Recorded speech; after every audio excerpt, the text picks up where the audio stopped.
Okay, so let's talk about that little piece of plastic in your wallet. What if I told you it's not just a convenient way to buy stuff? What if it's actually a game? A game with very specific rules, designed so that most people lose. Well, we're going to break down those rules right here, so you can stop being just a player and start winning. All right, first up, we've got to talk about the biggest trick of all. I'm talking about the free money illusion. We all like to think of our credit card as a useful tool, right? It's for making big purchases, building our credit score, maybe racking up some sweet rewards. But is that really all it is? Because for millions and millions of people, that so-called helpful tool turns into a very cleverly designed trap, one that's incredibly hard to get out of. And this right here, this really gets to the heart of it. On one side, you have how it feels. It feels awesome, like free money, you've got rewards, convenience, just tap and go. But the cold, hard reality? The second you buy something you can't pay for in full at the end of the month, you've just signed up for a high-interest loan. It's just disguised as a simple purchase. So, if it really is a game, how do the banks make sure they win? Let's pull back the curtain a little bit and look at exactly how they do it. And here is the absolute key. The banks honestly don't care that much if you use your card. What they really care about is if you carry a balance.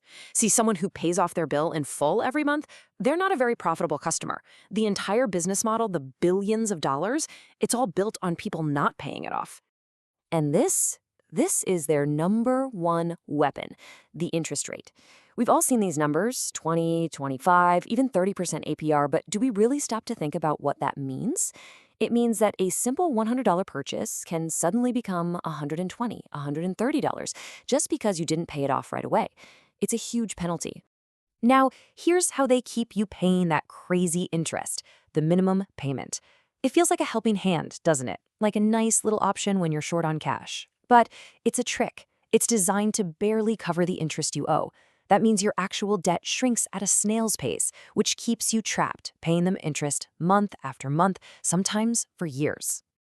And as if the interest wasn't enough, there's a whole other layer of profits for them.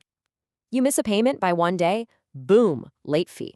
Go $1 over your credit limit, whoops, another fee. These aren't just little penalties, they're huge moneymakers for the banks. And this is how that cycle just keeps going. You swipe your card, then you just pay the minimum because it seems like the easy thing to do. Then all that interest gets piled on top of what you already owe, and then you repeat the whole thing next month. Before you know it, you're not just working to pay your bills, you're working to pay the bank. So the big question is, why do we fall for it? I mean, we're smart people. Well, it's not just about the math. It's about psychology. The whole system is built to play tricks on our brain. Just think about it for a second. When you pay with physical cash, actual bills, your brain feels a little twinge of loss. There's a real pain of paying. But all the research shows that when you just swipe a piece of plastic, that feeling almost completely vanishes. It feels less real, which means we spend a lot more. And you have to understand, that's not some random accident. It's not a bug in the system, it's the main feature. The entire experience, from tapping your card to one-click checkouts online, it's all designed to be as smooth and painless as possible. Why? Because the less you think about the money you're spending, the more of it you're going to spend. Okay, I know, that sounds pretty dark, but here's the good news. For real, once you know the rules of the game, you can start playing it your way. It's time to flip the script on them. This right here is the biggest mindset shift you need to make. The card itself isn't evil, it's a tool. And wealthy people, they're not afraid of credit cards. They just understand them inside and out, and they use them with total discipline. They control the tool, so the tool can never ever control them. So, you want to win? Here are the rules. Rule number 1, and this is non-negotiable. Always pay your full balance, every single month. Do that, and those huge interest rates don't matter. 2, never, ever spend money you don't actually have in your bank account right now. 3, yeah, use the rewards, they're great, but don't let them trick you into spending more just to get a few extra points. And finally, the big one. Treat that plastic card just like it was a stack of cold, hard cash. When you boil it all down, it comes to a very simple truth.